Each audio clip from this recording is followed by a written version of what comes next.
Hello and welcome everyone. You are watching MMA to Care. তোমাদের সামনে উচ্চ মাধ্যমিক ফাইনাল পরীক্ষা মার্চ মাসে এবং তোমাদের মাত্র হাতে 2.5 থেকে 3.5 মাস মতো সময় আছে। প্রতি বছরের ন্যায় তোমাদের উচ্চ মাধ্যমিকের যে আর্টসের বিষয়গুলো রয়েছে সেই বিষয়গুলো কিন্তু আমি আমার চ্যানেল থেকে সাজেশন দেওয়া হয় এবং সেখান থেকে বিশেষ করে বড় প্রশ্নের 90 থেকে 100% কিন্তু কমন থাকে। আজ তোমাদের দেওয়া হবে ইতিহাস সাবজেক্টের সাজেশন এবং তোমরা যদি এই প্রশ্নগুলো দিচ্ছি সেই প্রশ্নগুলো ভালো করে পড়তে পারো তাহলে কিন্তু আশা করি তোমরা 95 থেকে 100% কিন্তু কমন পাবে। এবং তোমাদের জানা দরকার এই বছরই তোমাদের শেষ সিলেবাস, ওল্ড সিলেবাসে মানে শেষ এক্সাম। পরের বছর থেকে কিন্তু তোমাদের নতুন সেমিস্টারে পরীক্ষা হবে এবং সেখানে সিলেবাসে কিছুটা পরিবর্তন হয়েছে। 11 অলরেডি চালু হয়ে গেছে এবং 12 এবার চালু সামনের বছর থেকে হবে।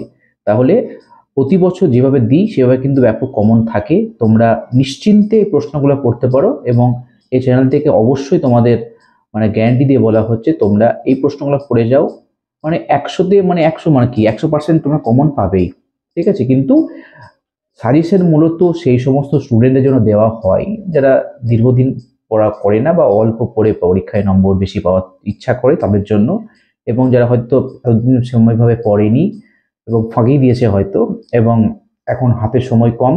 যে প্রশ্নগুলো দিব তার মধ্যে কিন্তু স্টার মারা প্রশ্ন কিছু বলে রাখবো, যেগুলো খুবই ইম্পর্টেন্ট সেগুলো বলে রাখবো, তোমরা যেগুলো নোট করে রাখবে এবং স্ক্রিনশট মেরে রাখবে, ঠিক আছে। এবং তাহলে আসছি প্রশ্নে।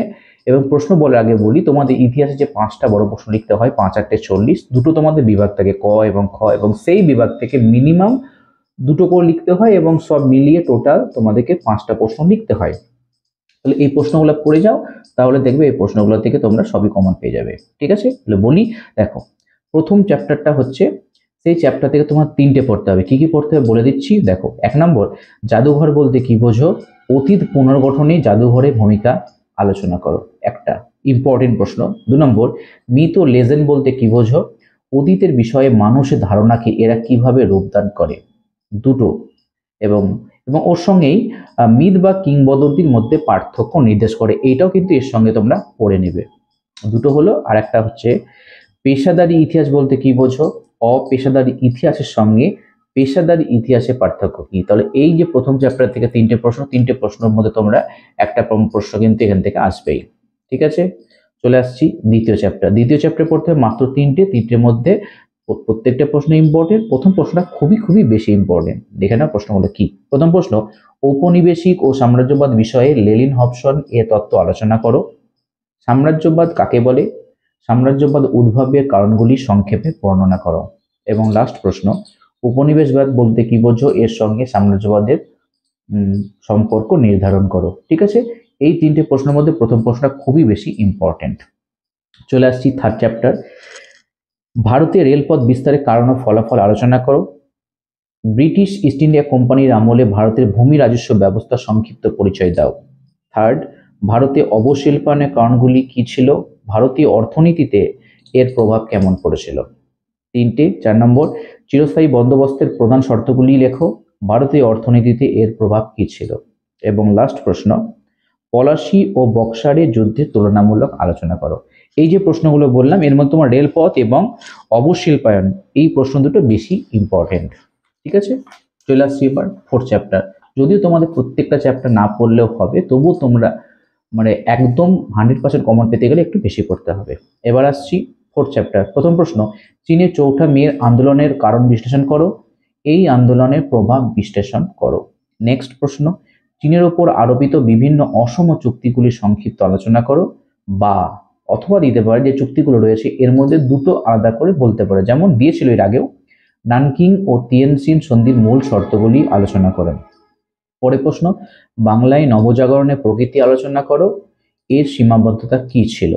এটা একটু কম ইম্পর্টেন্ট। পরের প্রশ্ন, ব্রিটিশ শাসনে ভারতে আদিবাসী ও দলিত সম্প্রদায়ের আন্দোলনের বিবরণ দাও। পরের প্রশ্ন, আলিগড় আন্দোলন। আলিগড় আন্দোলনের ওপর একটি সংক্ষিপ্ত পরিচয় দাও, অথবা এই আন্দোলনের মধ্যে বা আলিগড় আন্দোলনের স্যার সৈয়দ আহমদ খানের কি ভূমিকা ছিল? এবং লাস্ট প্রশ্ন, সমাজ সংস্কারক ও শিক্ষা বিস্তারে রাজা রামমোহন রায়ের ভূমিকা কি ছিল? এবছর ঈশ্বরচন্দ্র বিদ্যাসাগর দিয়েছিল, এবছর কিন্তু আলিগড় এবং রাজা রামমোহন রায়ের মধ্যে একটা প্রশ্ন আর সম্ভাবনা খুবই বেশি। চলে আসছি 5 নম্বর চ্যাপ্টারে। 5 নম্বর থেকে যেগুলো পড়তে হবে, প্রথম প্রশ্ন, 1909 খ্রিস্টাব্দে মরলে মিন্টো সংস্কার আইনের প্রধান বৈশিষ্ট্য ও গুরুত্ব আলোচনা করো। পরের প্রশ্ন, লখনৌ চুক্তির শর্তাবলী উল্লেখ করো। এই চুক্তির গুরুত্ব সম্পর্কে সংক্ষেপে আলোচনা করো।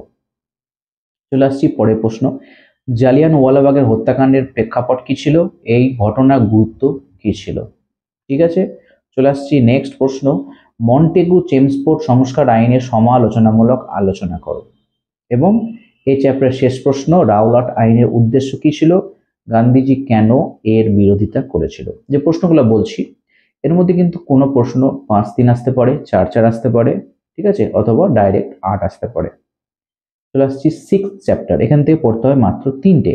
প্রথম প্রশ্ন, 1942 সালের ভারত ছাড়ো আন্দোলনের ওপর একটি নিবন্ধ লেখো। এই আন্দোলনে নারীদের অংশগ্রহণ সম্পর্কে টিকা লেখো। এবার ভারত ছাড়ো আন্দোলন বা আগস্ট আন্দোলন বা 1942 আন্দোলন সবই কিন্তু একই। পরের প্রশ্ন, কোন পরিস্থিতিতে মিরাট ষড়যন্ত্র মামলা হয়েছিল? এই আন্দোলনের ফলাফল কি ছিল? লাস্ট প্রশ্ন, ভারতের স্বাধীনতা সংগ্রামের ইতিহাসে সুভাষচন্দ্র বসুর অবদান আলোচনা করো। এই হচ্ছে 6 চ্যাপ্টার, আর রয়েছে মাত্র 2টো চ্যাপ্টার। এই প্রশ্নগুলো যদি তোমরা ঠিকঠাক পড়তে পারো, দেখবে এর বাইরে কোনো প্রশ্ন আসার সম্ভাবনা থাকবে না। 7 চ্যাপ্টারের প্রশ্নগুলো, ঠান্ডা লড়াই কি? ঠান্ডা লড়াইয়ের তাত্ত্বিক ভিত্তি আলোচনা করো। পরের প্রশ্ন, ট্রুমান নীতি কি? মার্শাল পরিকল্পনার উদ্দেশ্যগুলি কি ছিল?